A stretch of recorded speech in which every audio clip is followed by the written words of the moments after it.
what's going on, guys? It's Kitten of Doom, and in today's video we're going to be doing a Neith guide. I know someone has requested it, and I think it was a pretty good idea because a lot of Neith guides are kind of outdated to maybe like a year or two ago, so wanted to make an updated one for her. Now, Neith is one of 5 gods that you actually get for free when you start playing Smite, and she is completely free to play, and a lot of people actually have her diamond because of this. So, and I definitely do think she is the easiest hunter to get used to. She's definitely beginner friendly. So let's go on over to her abilities. It actually makes sense to start off with her passive, and then her other abilities will make more sense as I go over them. So her passive is called Broken Weave, and a Broken Weave appears at the last location that each enemy god dies.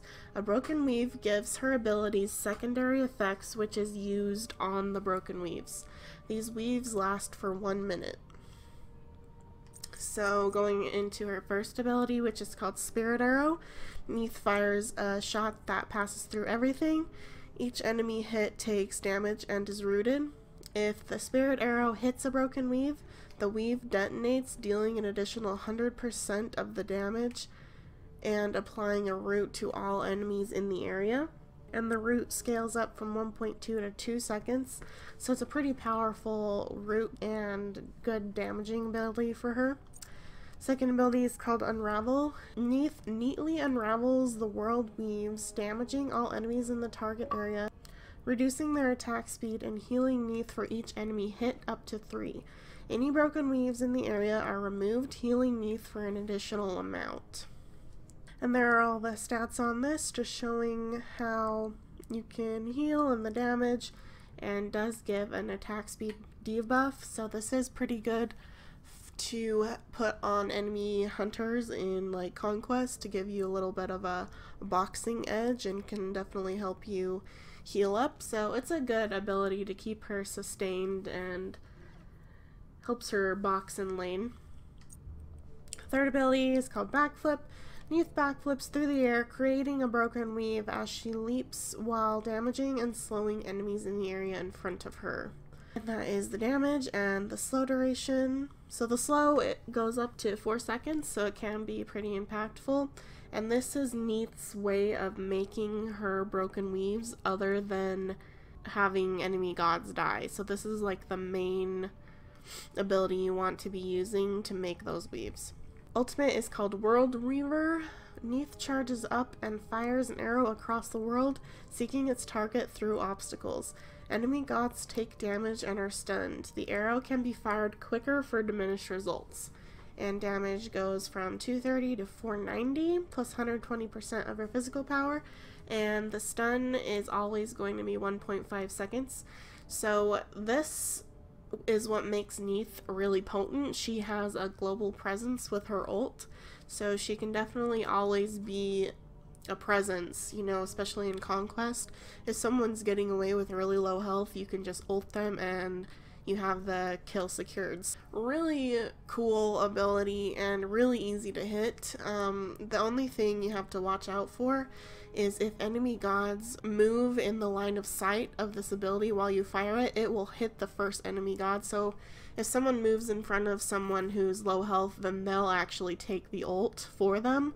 So you gotta kind of watch out for if people are in the way, then it'll just hit the first god hit. And this is how I level her abilities. You want to get her first ability at level 1 because it's her lane clear ability, and Neith has amazing lane clear at level 1, especially if you get bluestone on her. She's one of the best hunters that has the best clear early game, so pick that up. Level 2, I like to pick up Backflip just in case I'm in any, you know, sticky situations or anything like that in lane. And third, you can either go into Spirit Arrow again for the extra clear, or if you're low health, you can pick up your 2. So in this scenario, let's just pick up our 2, say we're low, and you want to be maxing your 1. At level 5, get your ultimate. It's very important.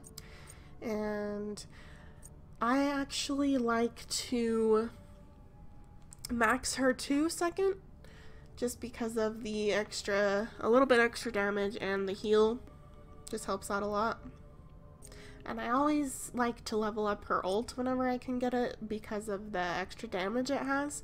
It can make a difference when people are trying to run away at low health. And we will just be maxing her 2 next. And I just max her backflip last because the damage is kind of risky to get off sometimes because you have to be super close to them. So that's why I just like building that last. And that is what I do to level her up. And now that we're in jungle practice, I can show you a little bit more about her. So let's get her 1 first, and my typical start that I do with her is I do Bluestone and Bumbas in Conquest. And I get 2 health pots and 2 mana pots. And Aegis or beads, whatever team comp they have. If they have more CC, I do go beads first. And you want to be going Bumbas in Conquest just to solo your camps by yourself to get sustain. And I want to come over to this minion wave to show how well she clears. So Neith has pretty safe clear, and it's super easy. You can hit the whole wave with it and just auto attack the rest of them. But when you have a Guardian with you, this goes even faster. It just shows how well she can clear by herself. Okay, now that we're all ranked up, we can go over her abilities a little bit more. And like we showed before, this is her one, just a typical line ability that roots. And it's a pretty good ability. It does a lot of damage, and the root is really potent as well to help set up for your team to follow up after that. So I really love that ability on her. It can hit pretty hard when you have some items. And we'll be putting her 1, and it heals us. So it's definitely pretty good in certain situations just to help keep you alive. And we'll just show off her ult really quick. And this is her 2, a pretty big circle AoE, and you put it down and it takes a little bit to fire up, but then it does damage and slows their attack speed, and then you get a heal off of that. So let's go over to this Raw and have him damage us. And you can use the 2 on the wave as well to help her clear even better, and you can heal off of the minion wave as well. So you can just put this down and then pretty easy heal. And now we show what her 3 looks like. Neith is pretty safe, a pretty safe god to play because of her backflip. She can get out of a lot of situations, and it puts her in really far away from other enemy gods. So this is the area that she does her damage and her slow once she backflips. So backflip and you do damage and slow them. And then this is her weave. Obviously in this skin it looks a little bit different. On her other skins you'll always see something on the ground that resembles, you know, something a little bit like this. Her weaves give her abilities extra effects.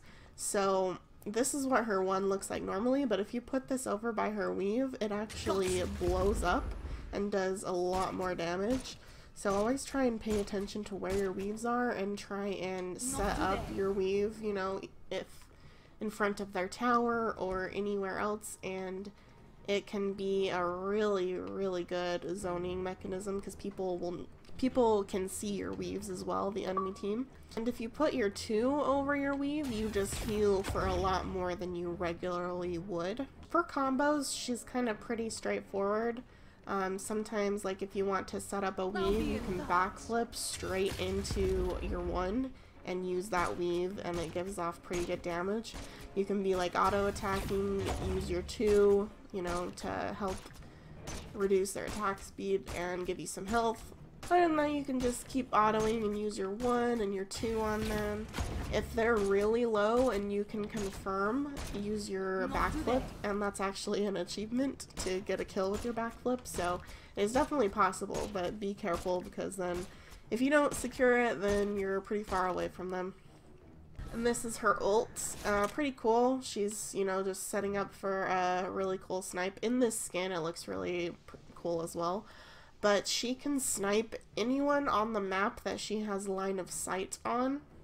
And in most situations you want to fully charge up your ult because it does the most damage that way. So wait until she's like this and it goes all the way across the map to hit the god you target. But like I mentioned before, if another god is in the way, it will hit that god. So always keep in mind that that can happen.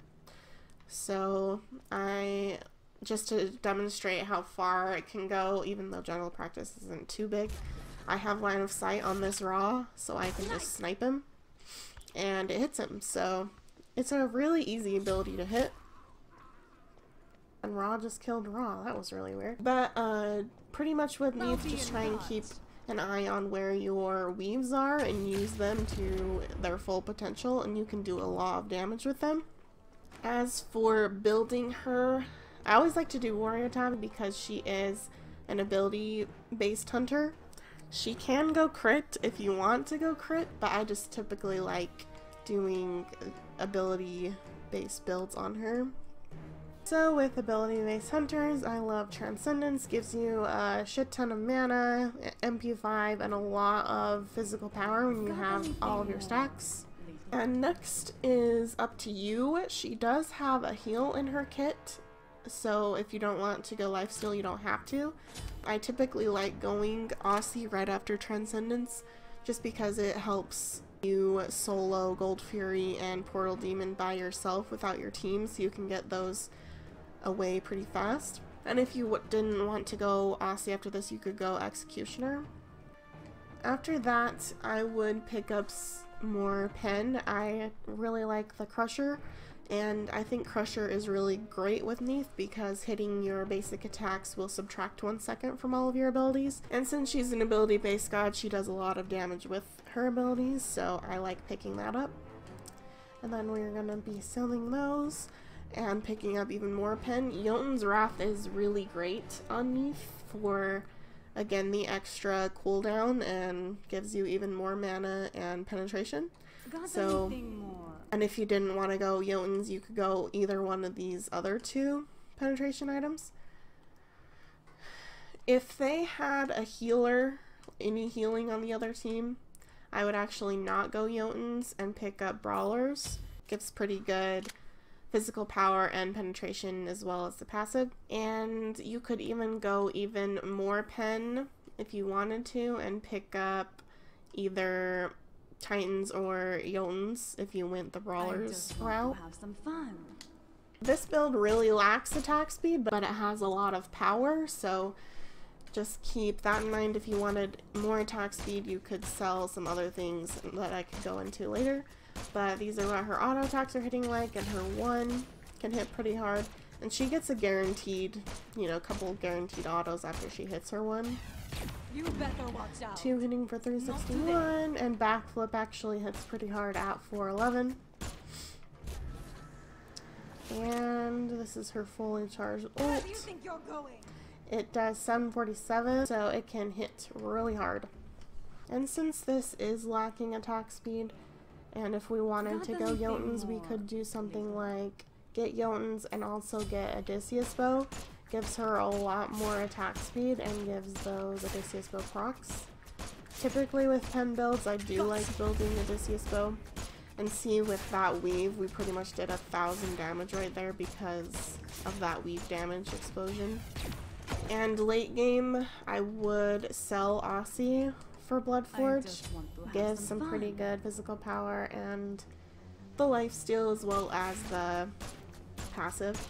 So with Bloodforge, it makes her autos hit for so much more, and with the Odysseus Bow proc, went from around like 165 to 202. So she hits so hard with this build. And if you didn't want to go lifesteal and you're confident that you can be healing off of your 2, you could go ahead and pick up Executioner instead of Aussie, and gives her pretty good attack speed. So those are what I typically like to build on her. And you can also go Devour's Gauntlets. since they're pretty popular right now and have some pretty decent power, I see no reason why you couldn't build it on her. I just typically like to go Transcendence. So she hits a little bit less hard. We don't have full stacks, just keep that in mind, but you can go Devour's Balance as well. And try and use your ult effectively if you are on the other side of the map and you see a big team fight going on or someone's really low and might get away. Go ahead and use your ult. It can be a really powerful tool to use. And that is all that I have on Neith. I really hope you guys enjoyed it, and I will see you guys in my next video. Bye!